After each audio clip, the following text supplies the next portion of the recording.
Bonjour à tous et bienvenue dans ce nouveau podcast Made in Batman Legend, un Bat Reviews consacré aujourd'hui à nos lectures Batman parues en octobre 2024 chez Urban Comics.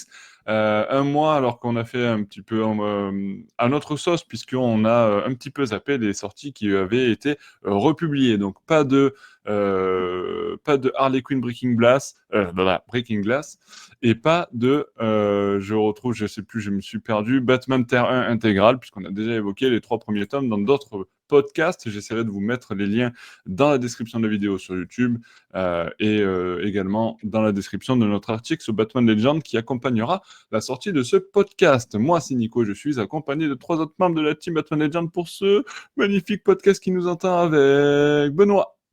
Salut, bonjour, bonsoir à tous ou à toutes. Mais également Kevin. Salut tout le monde. Et enfin, Siegfried est là aussi. Tout le monde. Voilà, une fine équipe qui vont chacun avoir droit à un récit, puisqu'il y aura 3 récits évoqués dans ce podcast. On enchaîne tout de suite, les amis, avec le premier d'entre eux. On est dans la continuité, on est sur Batman Dark City, tome 5, et je vais demander à Benoît de nous en parler, puisque Kevin, en plus, en a déjà parlé dans notre review écrite sur le site internet. Ceci étant dit, Kevin, n'hésite pas à intervenir tout de même, si tu veux rebondir sur ce que dit Benoît. Hein, voilà, je ne t'interdis pas la parole. Merci beaucoup. Alors, le tome 5 de Dark City, toujours par notre ami Chip Darsky, est dessiné entre autres par Jorge Jiménez, puisqu'il n'est plus seul, même au scénario, hein, je crois qu'il est plus seul, il y a Joshua Williamson qui aide un petit peu aussi dans un autre récit. Bref, on est sur la continuité des précédents arcs de cet arc-là de Dark City, mais des précédents tomes, où on arrive à une confrontation finale avec le robot Failsafe Zurenar Bruce Wayne Batman, un peu particulier. Et donc, c'est la rencontre finale où ils vont se taper. Qu'est-ce que je peux dire d'autre là-dessus? C'est T'as du aimé ou Fast t'as and pas aimé Furious. déjà? Je suis moite-moite, je suis Ah. mitigé. J'aime beaucoup le dessin de Jorge Jiménez et l'action qu'il y a dans l'ensemble de l'album. Ça va à 200 à l'heure, c'est du Fast and Furious, hein. Pour moi, on revient un petit peu à ce qu'avait fait le tout début de l'arc avec le Dark City tome 1. C'est la continuité directe de ça. Je suis mitigé parce que je trouve qu'il y a énormément de facilité au niveau scénario. Il y a des trucs qui se résolvent comme ça, surtout à la fin. Et je trouve que le méchant, malheureusement, du coup, qui est une version de Batman, n'est pas si malin que ça, alors qu'il devrait être beaucoup plus malin. Et le Batman qu'on aime et qu'on apprécie de lire, du coup, il arrive à déjouer ses plans, alors que techniquement, il se bat contre lui-même. Donc voilà, j'aurais aimé, je gueule toujours contre Tom King, mais là où il a fait quelque chose d'intéressant, c'est que son arc dure pendant je sais pas combien de numéros.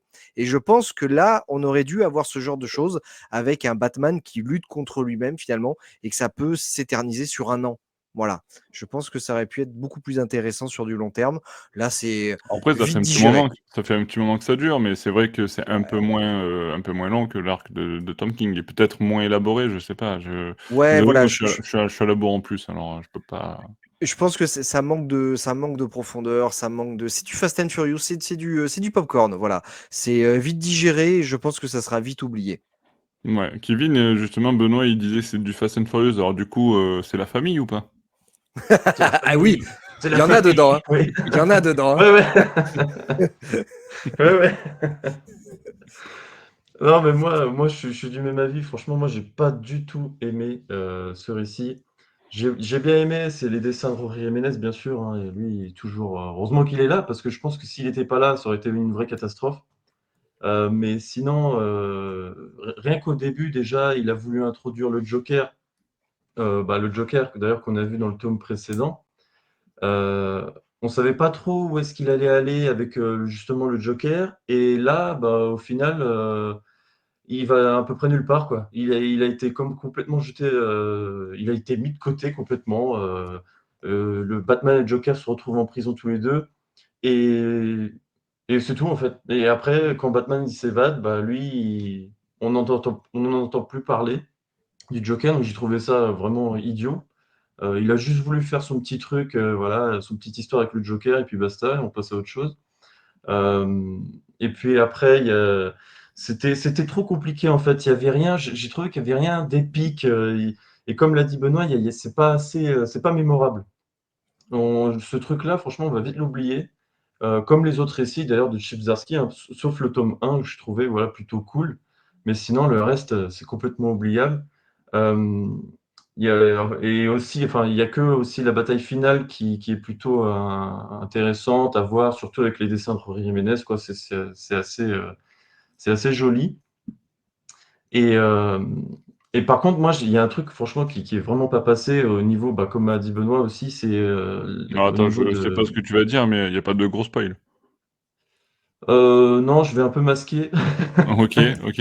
Je vais Bip, un peu masquer. bip. Mais après, bon, c'est tellement. Enfin, j'ai trouvé ça tellement idiot, enfin, pour ma part, hein, mais ils ont créé un personnage euh, pour remettre les compteurs à zéro. Parce que là, c'est l'avant-dernier tome de Chip Zdarsky. Je sais qu'il y en a encore un autre, mais ça va parler d'autre chose. Ça va plus parler de Zur, ni de Felicev, ni autre.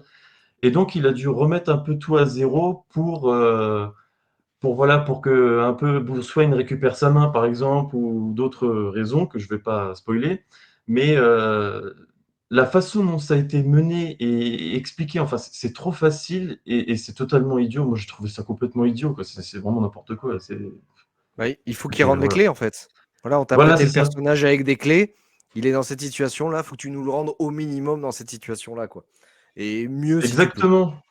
Et puis c'était pas bien mené quoi. C'était vraiment comme les autres récits, comme Gotham War, comme le tome 4, tout est trop facile. Il y a rien de d'épique quoi. Tenez, voilà, je vous mets ça là et voilà, c'est tout. On repart à zéro et c'est fini. Donc C'est voilà. ça. Non, non, très déçu, franchement très déçu. OK, bon, j'ai peu d'espoir pour que Siegfried vienne nous tirer une alerte Siegfried. Alors, je suis quand même pas tout à fait d'accord avec mes collègues, parce que pour moi, ça Ah, reste le meilleur tome de Dark City, mais c'est le meilleur tome parce que j'ai aussi détesté les 4 précédents. Donc, d'accord. c'est un meilleur tome. Donc, Ça c'est un mérite meilleur d'être tome. clair.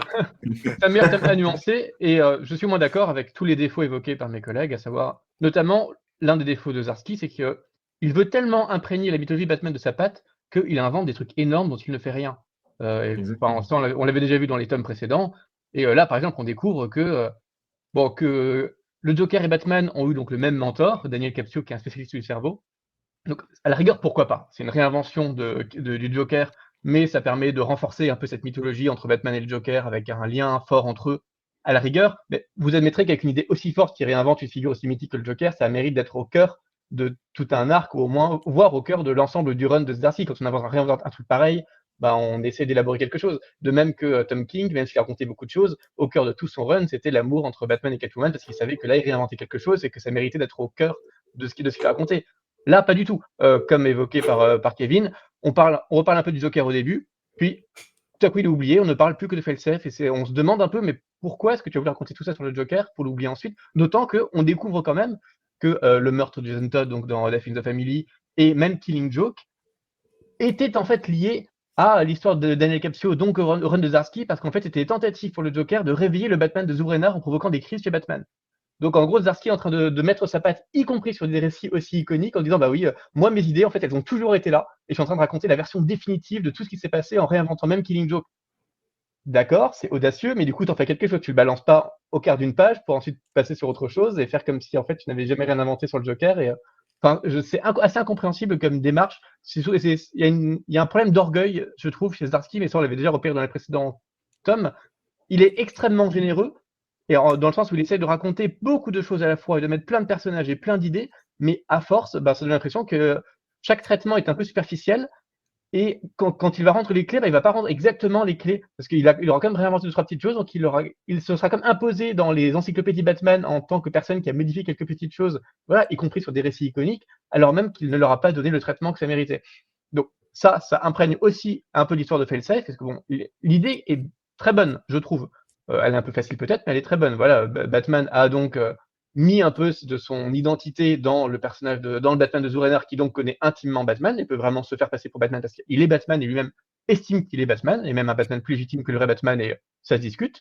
Et en plus, ce Zur est dans le corps de Failsafe, donc il est tout puissant. Et effectivement, c'est assez intéressant parce qu'on découvre que même Superman a peur de lui, il est vraiment complètement inarrêtable, mais il est aussi super efficace.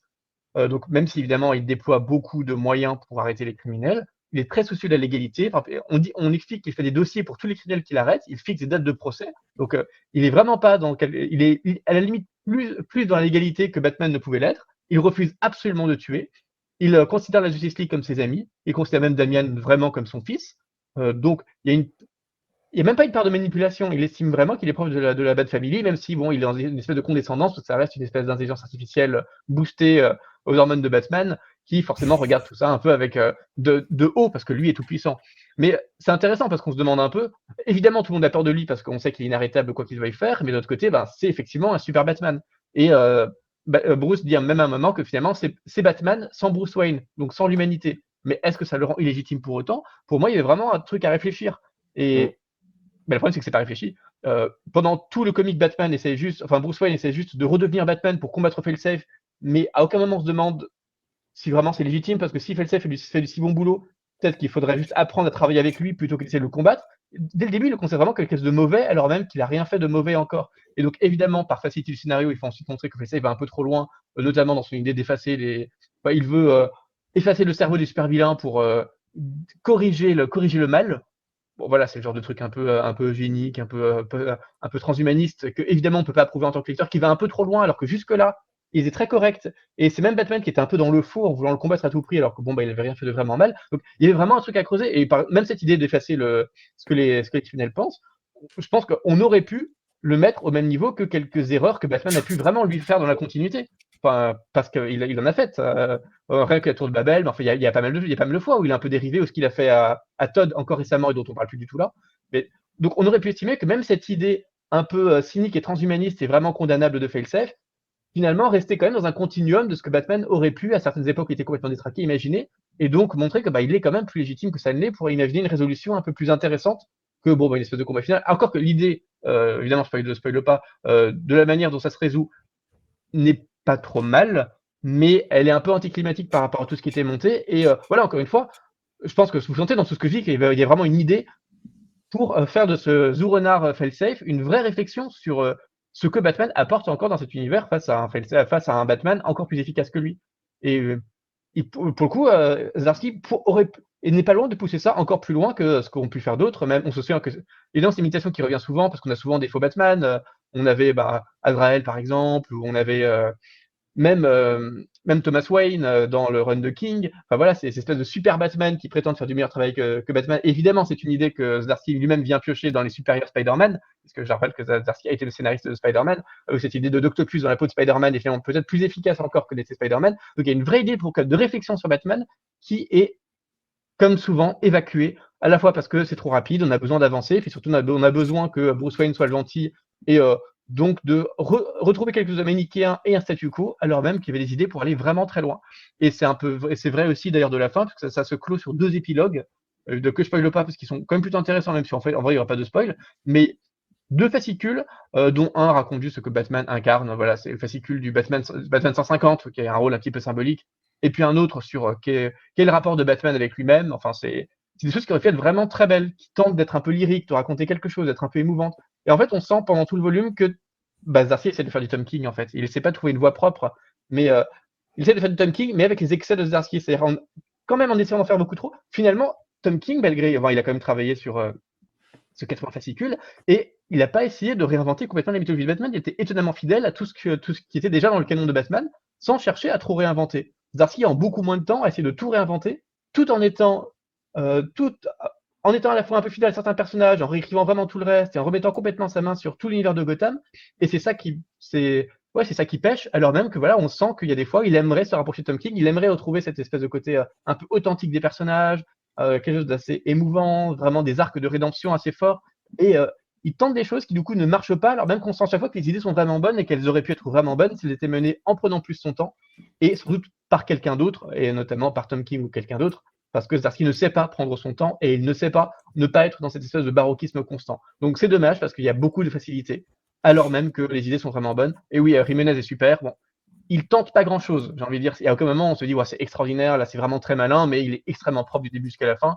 Et c'est dommage parce que vraiment, Zdarsky, vous effacez les deux trois trucs, voilà, vous effacez l'histoire du Joker par exemple qui vraiment ne sert à rien, vous vous concentrez vraiment sur le fail-safe Zorena contre Batman, vous avez un volume qui est tout à fait solide, un peu facile par moment, mais qui est un bel aboutissement de ce qu'a tenté de faire Zdarsky. Mais malheureusement, voilà, ça reste Zdarsky avec tous les défauts de Zdarsky, et c'est dommage parce que ça aurait pu vraiment être quelque chose de bien, mais ça reste quand même le meilleur volume de ce qu'a fait Zdarsky, parce que il y a quand même, malgré tout ça, une espèce de tentative d'homogénéité et de tentative de raconter quelque chose qui enfin est un aboutissement de la réflexion de Zdarsky, là où les précédents volumes allaient surtout un peu dans tous les sens, on se demandait un peu où il allait en venir. Là, on voit où il voulait en venir et c'est pas indigne. Ok, donc effectivement, un volume pas foufou, mais un petit peu mieux que les autres pour Siegfried. Bon, pas d'alerte Siegfried, j'ai compris, je tenterai ma chance avec d'autres volumes. Les amis, je vous propose d'enchaîner après ce premier récit sur un deuxième. Alors, on en a fait notre une pour Halloween. Pourquoi? Parce que c'est un récit un petit peu associé à l'univers de Lovecraft. C'est Batman City of Madness de Christian Ward. Donc Benoît en a fait la review pour Halloween sur le site. Kevin, je te donne la parole. C'est un autre Batman que je vais descendre. Ça tombe bien, il vient d'en bas celui-là. Ça va faire 2. En plus, il vient d'en bas, tu vois, donc je vais encore plus le descendre. Non, franchement, alors déjà au niveau de l'histoire, c'est hyper léger. Franchement, moi je l'ai lu en 40 minutes le livre. Il se lit extrêmement vite et l'histoire, franchement, il y a pratiquement rien. On apprend juste que la cour des hiboux a une sorte de portail donc, qui mène vers la Gotham d'en bas. Et que voilà, en gros, il y a le Batman d'en bas qui veut remonter pour chercher un Robin. Enfin voilà, il tombe sur un Robin. Et, et puis, et puis quoi d'autre? Et puis c'est tout en fait. C'est voilà. tout. Il doit juste récupérer ça. La cour des hiboux, elle est dedans, mais franchement, elle demande l'aide de Batman pour aller justement, il me semble, aller le capturer, ce fameux autre Batman. Et d'ailleurs, cet autre Batman-là, il me semble que dans ce récit, on le voit qu'à peine 3 fois. En tout cas, c'est 3 ou 4 fois, pas plus. On ne sait pas trop pourquoi ce Batman d'en bas veut a capturé ce Robin pour en faire son Robin. Moi, j'ai pas trop compris pourquoi, enfin, les raisons pour lesquelles il le fait. Euh, Il y a un moment donné aussi où le Batman fait équipe avec un ergot de la cour des hiboux. Il va dans le monde d'en bas. Et dans ce monde d'en bas-là, on s'attend à voir pas mal de choses, donc assez différentes de la Gotham d'en haut, justement, mais on n'y voit strictement rien. J'ai trouvé que c'était complètement vide. Il y a un moment donné, on voit un immense crocodile géant, voilà, pourquoi pas, mais bon, on n'en sait pas plus. Il y a strictement rien qui est décrit. Euh, et puis on a aussi un personnage de double face où il se retrouve avec une troisième personnalité, mais en fait la troisième personnalité elle est reliée avec celle d'en bas. Alors, est-ce que c'est triple face du coup? Donc c'est un triple face, ouais. Ouais. Ouais. Et puis non, franchement, j'ai trouvé le scénario ultra léger, il n'y a pas grand-chose dedans. Après, au niveau des dessins, les dessins sont magnifiques, hein, c'est très joli, mais c'est pas ce Ça qui suffit fait. pas à rattraper le reste? Ouais, voilà, malheureusement, ça suffit pas du tout. Donc non, et puis on a aussi une autre histoire un peu en parallèle avec Alfred, qui explique en fait que son amour pour Bruce Wayne, enfin tout ça. Mais voilà, après, enfin, pour moi, on dirait que c'est à part du récit principal, c'est autre chose. Donc voilà, franchement, je conseille pas du tout cette lecture-là, du moins même pour commencer du Batman ou même si on connaît bien Batman, il n'y a pas grand-chose, hein. Franchement, il y a quasiment rien là-dedans. Ça vaut pas le coup. OK, OK, Benoît, est-ce que tu as un autre avis sur le récit? J'ai l'impression que pas vraiment, ça rejoint un peu ce que tu me disais dans la review, hein, que tu avais écrite. C'est ça, non, Ouais, bah ouais. je trouve que c'est un récit fainéant en termes d'histoire. Il n'y a rien, c'est écrit sur un timbre-poste. Il y a beaucoup d'incohérences ou de non-dits. Donc je rejoins ce que dit Kevin. Et moi, je suis vraiment très frustré parce que je suis vraiment un amoureux des récits de Lovecraft. Et là, on m'a Ah oui. vendu ça. C'est écrit au dos de la couverture, hein, sur la Ouais, ouais, quatrième en de plus, ouais. couverture, où c'est un hommage à Lovecraft. Alors, c'est un Ouais. hommage à Lovecraft parce qu'il y a un Batman qui ressemble à Cthulhu. Parce que il devait y avoir quelque chose une horreur indicible, mais elle n'est pas si indicible que ça, ou c'est pas vraiment bien montré. C'est dommage d'ailleurs, parce qu'avoir une Gotham d'en bas où il y aurait, où ça serait une version pervertie, mais encore pire que ça, sous l'influence d'une horreur, mais que personne n'a jamais vue, mais on sait juste qu'elle est là, et du coup tout le monde flippe et tout le monde est retenu. Enfin, il y a une espèce de, je sais pas, c'est même indescriptible, voilà, comme ça aurait été intéressant. De voir Batman se tordre de douleur ou être vraiment dans une espèce d'incertitude uniquement psychologique, à se dire est-ce que je fais ce que je fais, est-ce que c'est bien ou pas, etc. Là, on aurait été peut-être dans du Lovecraft. Mais là, non, on est juste dans un Stranger Things, un mauvais Stranger Things. Voilà. C'est un truc que j'ai pas mis ça dans ma critique. Mmh. C'est un mauvais Stranger Things où ils ont essayé de mettre un peu de Lovecraft dedans. OK, OK, je pense que Siegfried va être d'accord, j'imagine? Oui, complètement, c'est extrêmement décevant même parce que on pourrait accepter pas mal de facilité dans le scénario en se disant au moins le concept d'une City of Madness, d'une Gotham d'en bas qui serait inspirée par Lovecraft, même en le traitant un peu par-dessus la jambe, ça peut quand même être cool, ça peut quand même donner des choses intéressantes. Et en fait, non, tout est vraiment superficiel. En même temps, le comic essaye à la fois de parler, ça essaie de parler d'Alfred, ça essaie de parler de Harvey Dent, ça essaie de parler de la relation entre Batman et Robin, notamment Nightwing, mais le concept de Robin en général. Ça essaie de parler de la cour des hiboux, ça essaie de parler d'une Gotham souterraine qui serait aussi un Elseworld, avec des copies déformées des personnages de notre monde. Donc évidemment, on a envie de voir des copies de tous les personnages pour appréhender la folie de cet univers. Ça essaie aussi de parler de la folie de Gotham en général, ça essaie de parler de l'asile d'Arkham, y compris de l'histoire de la famille Arkham, et tout ça sur 150 pages. Vous vous doutez que c'est beaucoup trop ambitieux, évidemment, pour mener tous ces projets de front, et de fait, ça ne mène aucun projet de front. Et là, je rejoins totalement ce qui a été dit par mes collègues. On se demande pourquoi passer 30 pages sur la cour des hiboux alors que finalement elle n'a pas d'impact. On se demande pourquoi imaginer ce concept d'une Gotham souterraine qui aurait pu être un concept Lovecraftien de fou. Effectivement, il suffisait d'imaginer que chaque super vilain dans cet Elseworld était indescriptible, représentait une espèce d'horreur indicible, enfin vraiment des versions malsaines, et que cette Gotham d'en bas était la face sombre d'une Gotham d'en haut qui est déjà névrosée. Donc quelle est la face sombre d'une névrose? C'est quelque chose d'encore plus inconscient, qui travaille d'encore plus en bas. Et là, vraiment, on aurait pu avoir quelque chose de Lovecraftien, sauf que manifestement, pour cet auteur, comme pour beaucoup de gens qui connaissent rien à Lovecraft, Lovecraft, c'est on met 3 tentacules dans le masque de Batman et ça y est, c'est Lovecraft. Waouh! Et c'est un peu triste que Kurban tombe dans ce piège aussi, voilà, en promettant du Lovecraft sur le quatrième de couverture, alors que non, en fait, ça n'a absolument rien à voir. Soit ça mène aussi à des facilités, parce qu'on par exemple, ce que je disais sur la famille d'Arkham, qui est placée un peu au centre du récit par moment, mais en fait pas du tout assez pour que ce qu'on dévoile sur cette famille Arkham, en fait, finisse par être justifié ou intéressant. Alors même que voilà, c'est pas compliqué, on se dit aussi, en fait, on aurait consacré 10 pages à cette famille Arkham, à ce qu'elle devient, plutôt qu'une, et on aurait pu se dire, d'accord, ce que vous imaginez à partir de là, et tout ce qu'on traite de cette idée-là, c'est pas inintéressant en fait. Ça reste, voilà, c'est du back label, donc on peut s'autoriser quelques libertés, et ça parvient à dire quelque chose et à proposer quelque chose. Non, en fait, là, ça ne propose rien.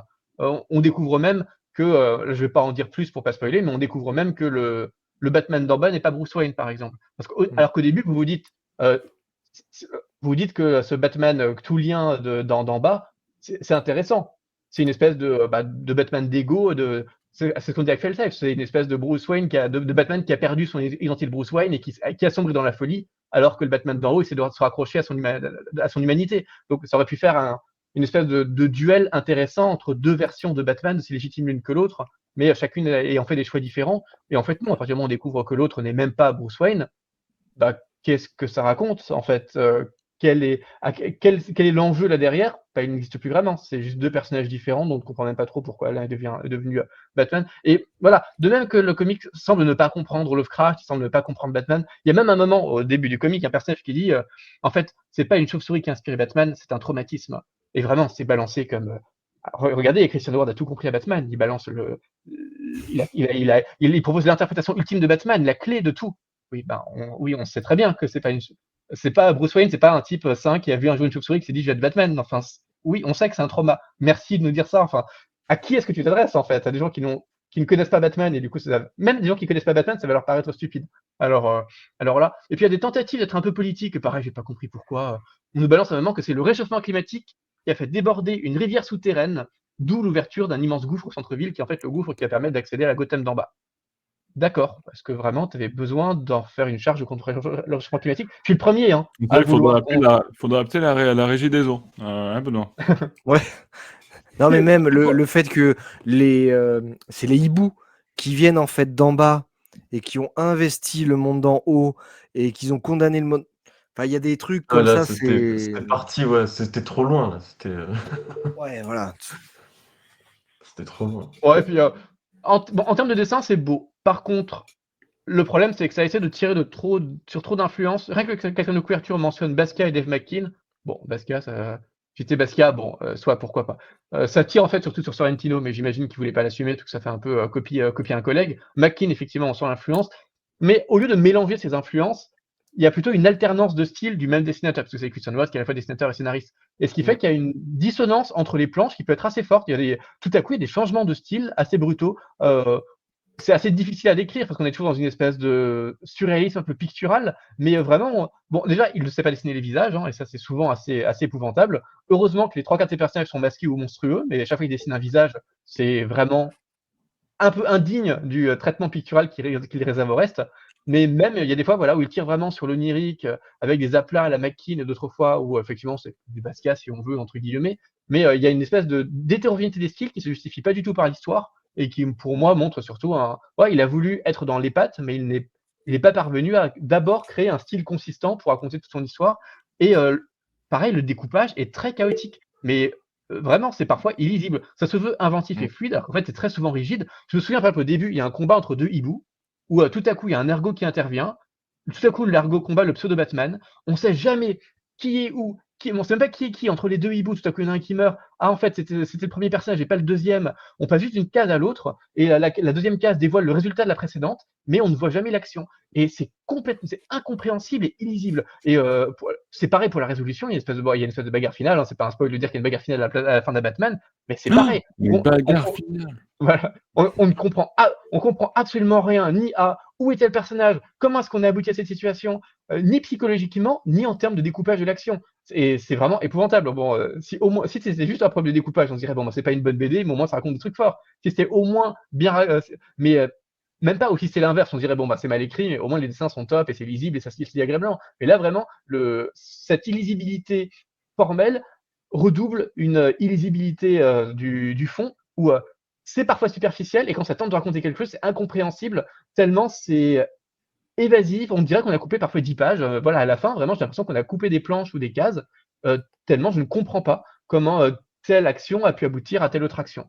Bon, c'est difficile à expliquer sans spoiler, mais vraiment, c'est très surprenant. Bon, effectivement, comme on a dit, bon, cette Gotham d'en bas, elle est nulle. Je revérifie juste mes notes pour être sûr d'avoir tout dit. Ça, c'est nul, ça, c'est nul, ça, c'est nul. Bon, Des notes de Siegfried. on parlera même pas. L'idée, elle est pas intéressante. Ce Batman d'en bas qui essaie de sauver un Robin, d'avoir un Robin. On sait pas trop pourquoi il veut avoir un Robin, même si de temps en temps on essaie de teaser que le comics essaie de parler d'attachement aussi. De même, on parle par exemple, oui, parce qu'on manquait de personnages, hein, on parle de Wesker, du ventriloque, et du rapport avec sa poupée. Et donc voilà, de même qu'il a ce rapport avec sa poupée, ben, peut-être que Batman a ce rapport avec un Robin qui est aussi une espèce de projection morale et de compensation. Enfin bon, pourquoi pas. Mais comme c'est encore un des 50 thèmes évoqués à la va-vite, bah forcément ça raconte pas grand-chose, mais bon, voilà, soit pourquoi pas. Mais on comprend déjà pas pourquoi ce Batman a besoin de Robin, mais en plus on se dit que l'idée c'est évidemment qu'il va essayer de le pervertir, et que donc cette espèce de Robin, en fait, on le montre dès le tout début du récit, comme une espèce de gamin qui arrive à Gotham dans un souci de vengeance.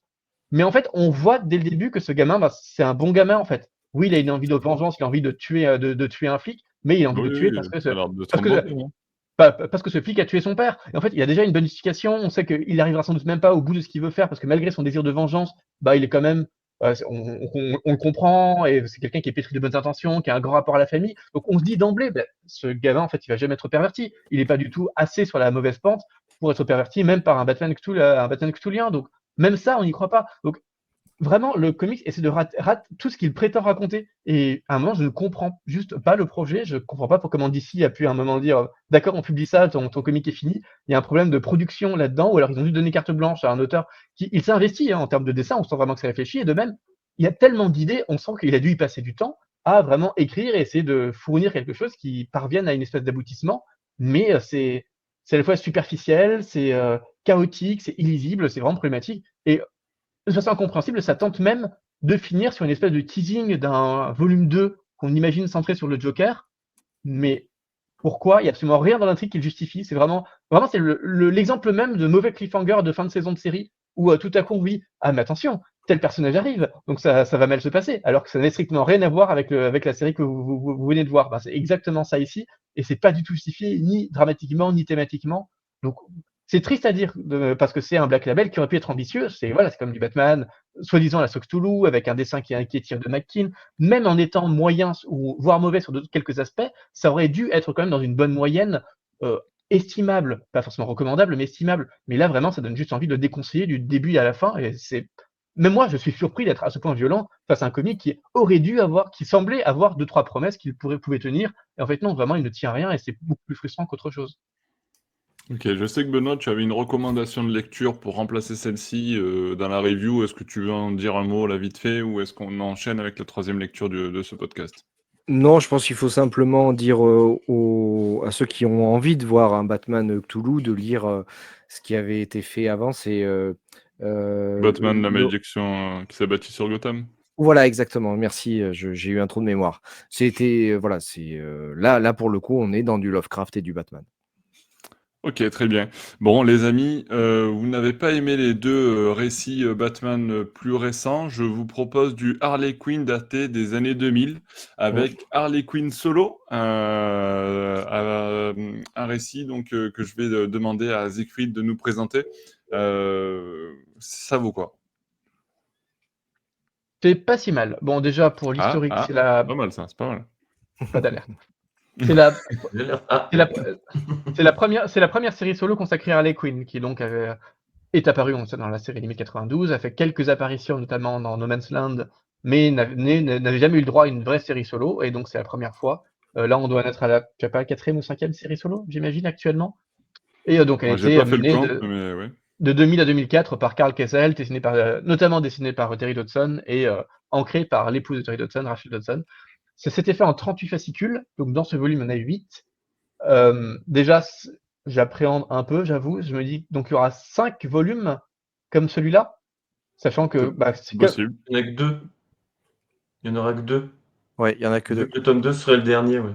Bon, du coup, je comprends pas, parce que, comme dit, il y a 38 fascicules dans cette première série solo d'Harley Quinn, donc bon, ils vont s'arrêter à un moment donné, je sais pas trop pourquoi. Après, Mais- est-ce qu'il y a du superflu, entre guillemets, peut-être que ça part dans une Ouais. autre direction à partir de certains numéros, ils ont coupé... Peut-être, oui, j'imagine qu'il y a un changement de scénario sur quelque chose, mais comme ça s'appelle Harley Quinn Solo et que l'ambition, même rappelée dans le quatrième de couverture et dans la partie éditoriale, c'est de enfin publier en français cette première série Harley Quinn, si c'est pour s'arrêter dès le début, bon, soit encore un choix éditorial contestable, mais au moins, voilà, ça permet de découvrir ça. Alors, Mais c'est c'est pas parce qu'ils mal. savaient que peut-être la suite allait la déglinguer, et que du coup, Ouais. ils s'arrêtent avant.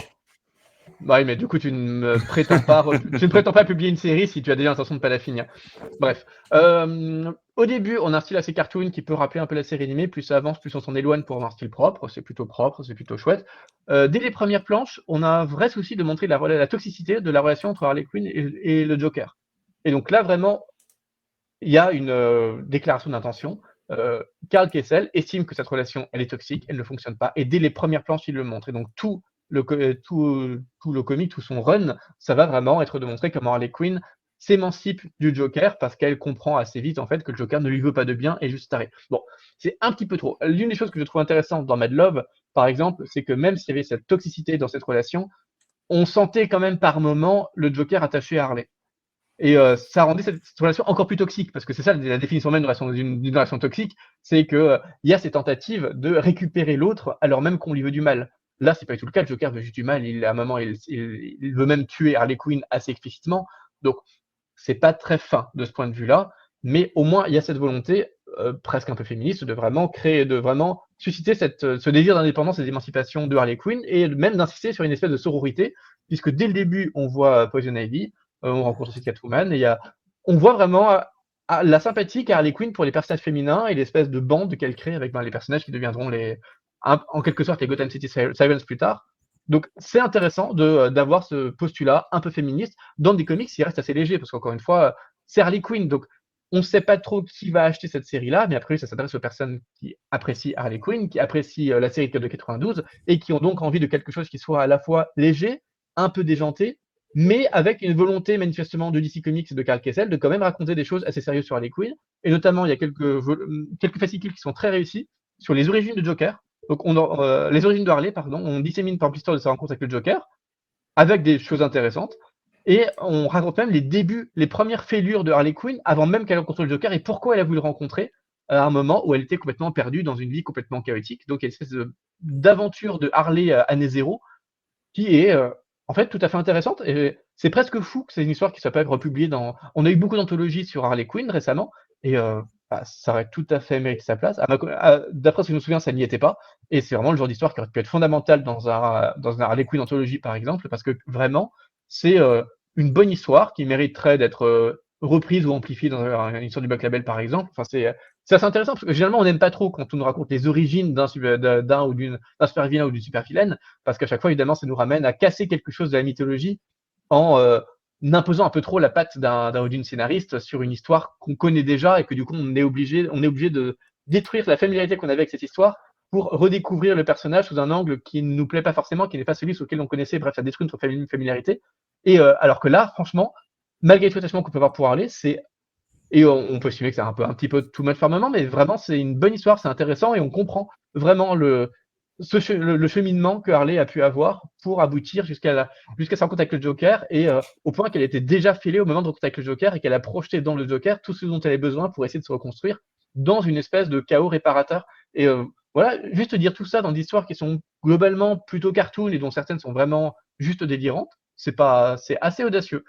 Donc il y a des histoires qui sont quand même très prétextes. La plupart sont même assez prétextes, je pense. Ça sera pareil dans le deuxième tome. Ça manque souvent d'ambition narrative, et je comprends pas. Enfin, du coup, je suis pas tout à fait sûr de la pertinence de republier ça, mais c'est très dynamique. C'est vraiment Harley.